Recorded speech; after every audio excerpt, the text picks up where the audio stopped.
The Secret of Conde Hermanos. Chapter 19.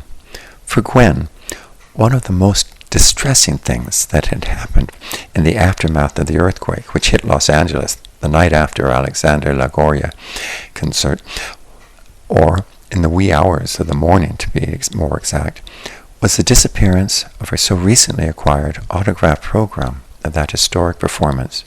It had hung consolingly in her kitchen only the day before, serving as a reminder of the possibility of a better future.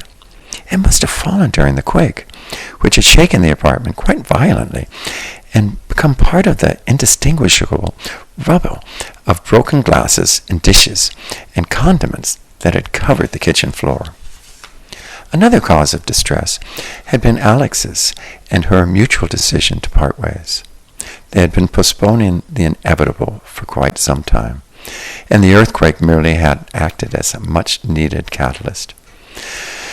But perhaps the most distressing discovery was not to be made until full 2 months after the Alexander Lagoya concert, when she realized that beyond a shadow of a doubt she was, indeed, pregnant, and something needed to be done about it quickly. Eduardo was notified, and he sold a Ramirez guitar.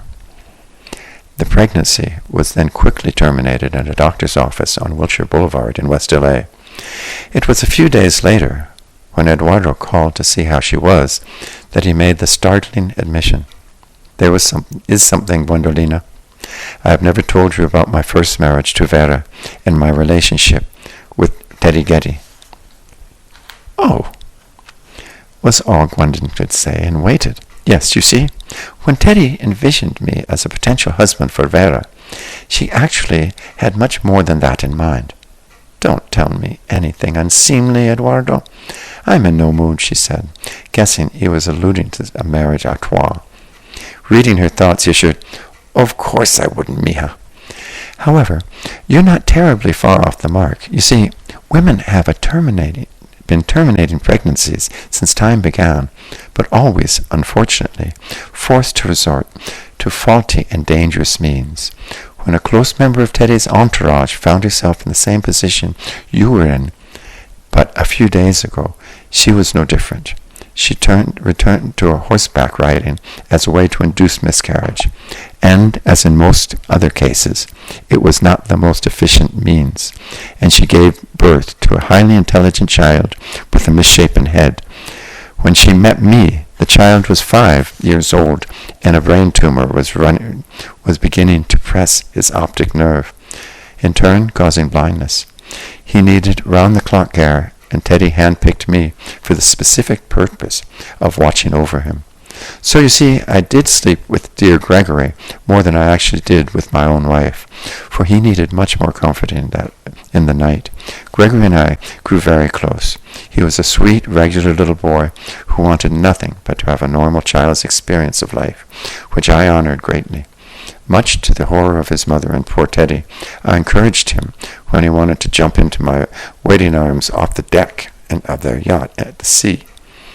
It was I who took him out secretly for hamburgers and milkshakes when his dietary restrictions upset him. I thus took care of Gregory for 7 years, at which point it all began to catch up with me, and I required a much-needed rest.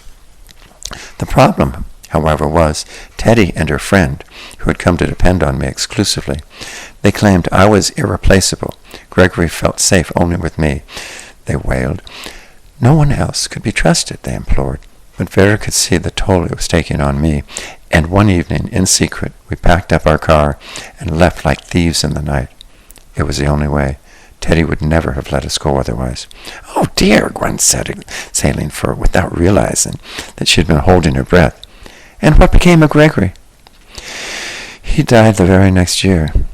I was not to blame, and yet I felt so terribly guilty for not having been there with him in his hour of need, Eduardo answered grimly. And then? Gwen asked tentatively. And then Vera and I got divorced.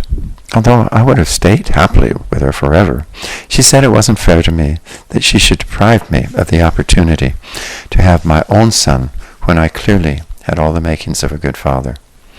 I'll be taking a break now from the guitar, Gwen said, changing the subject abruptly.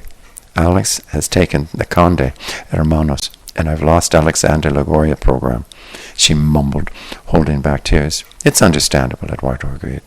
Just don't ever give up music entirely. You'll get back on your feet. Promise me you'll never give up.